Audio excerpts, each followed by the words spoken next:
Hey, good morning, good afternoon, good evening. It's Harry from Spurs TV.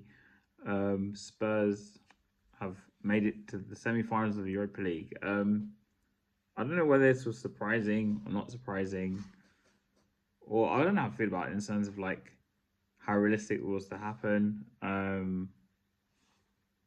I'll talk about the semi-final we're in a minute, but let's go through the game. So as you guys may know, Son didn't travel, so Tell kind of took a spot on the left. Johnson got the nod on the right. I don't know whether Odobert still has a knock.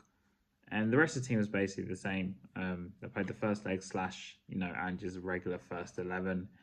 But Spurs did win the game 1-0 from the penalty spot from Solanke, who was a very, very well taken penalty. Surprisingly, Spurs played like a low block ish. I was very shocked. So I'm going into. I'm very shocked because Frankfurt couldn't break us down. Now, is this a one-off game? Again, I look at it and still think it's a one-off game. But where was that the past 30 flipping games of the season? This like, this demand obviously, and pushed for Solanke to take the penalty, which I thought was the right call.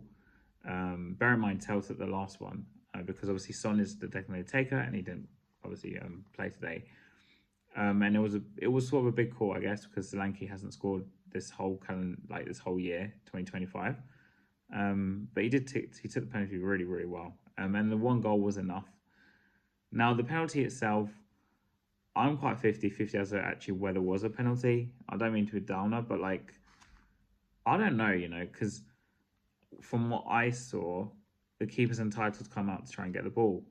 But the difference for me is that his hands aren't up, so then the ball wasn't really that high up in the air. So what I'm trying to say is that his intention was to come out to try and get the ball.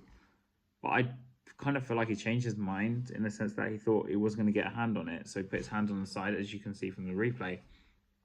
Of course, there was contact. Some of the angles made it look like Madison kind of backed into him, sort of, because if you look at it from like a side thing, but obviously the referee gave it, and this is more. I'm not attacking us for actually win the game. It's or like obviously Clanky. I said took the penalty really well, or like, and I'll go into like the actual performance in a minute, but it's just the officiating. I don't even know what was penalty, what's not penalty anymore. Um, just the officiating all across everything is really, really bad. It's just not that great. As for the performance, like I said, defensively, I mean, we kept a clean sheet, so kind of a given, but it's definitely our best defensive performance of the whole season by a country mile. I kind of wish we saw this in loads more other away games in the Premier League. I know whether I'm like already ecstatic when the semi-finals, but on the other hand, I'm like, where was this? Like I said in the last 30 games, I said a few minutes ago. Looking to the semi-final, obviously we've got Bodo Glint. What do I feel about that tie? Well, we play them at home first, which I find quite interesting. So I don't know whether that favours us this time or not, because we have to kind of take a big again. Like obviously, in the end, we won this tie because even though we drew at home, we won away from home. But I think there's two big factors to this compared to between Bodo Glint and Frankfurt. Bodo Glint, to give them massive credit, have like worked their way up into Europe, and they're the first Norwegian team to make it this far. Kind of like Olympiacos last year in the Conference League, where they got and they won the whole thing. But also, you've massively improved. Sorry, for the past few years. Furthermore, beating Lazio in the way they did, I know it wasn't penalties, but the way they did it was like really, really, really good. And they hung in there even at in Italy, where they had no right to take it to penalties. They got the late goal and they took it to penalties and they never gave up.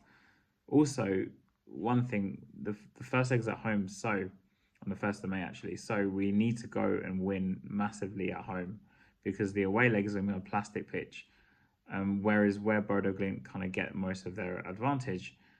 And as we saw with Lazio, they went there and they lost 2-0. So it's not going to be a straightforward game. Of course, if we put in the same sort of defensive points we did, against, then we should, like we did the other day, then we should go through. But like, on paper, we should beat Bodo Glimt. But I just don't want to sit here and say it's going to be so straightforward because everyone's talking about we're going to be a Red in Bilbao. Um, like on paper, we should beat them, and Ange should be beating that Bodo Glint, right? But I just don't think it'll be as straightforward as people think. Like I said, I think they beat Olympiacos actually, segmenting on to mention Olympiacos, ironically, but they beat Olympiacos I think 3-0 at their stadium before, and like I said, Olympiacos beat won the Conference League, and on the route there they beat Villa, who did finish fourth last season. So I wouldn't completely write off Bodo Glint. Like I said, the way performance against Frankfurt, you can repeat that away to Bodo Glint. We're going to go through, right? 100%. I'm not going to talk about the possibilities of the final because obviously the other side of the draw is not done yet. Obviously, everyone's talking about the Man United possibility. They are playing Bilbao though. But let's not talk about that yet because we're nowhere near. But as for Spurs, great defensive performance. Not that I expected it. And yeah, let's just hope there's no hungover against Forest. And can we win the thing? Of course we can win the Europa League. Like I said, I don't think the quality in this is as high as previous years, mainly because the teams of the Champions League have not dropped into it. And we are one of the favourites after all. So on paper, we should win the next round. Whether we will or not, I think it's up for debate. And I don't think it'll be as straightforward as people think either. And come on, you Spurs.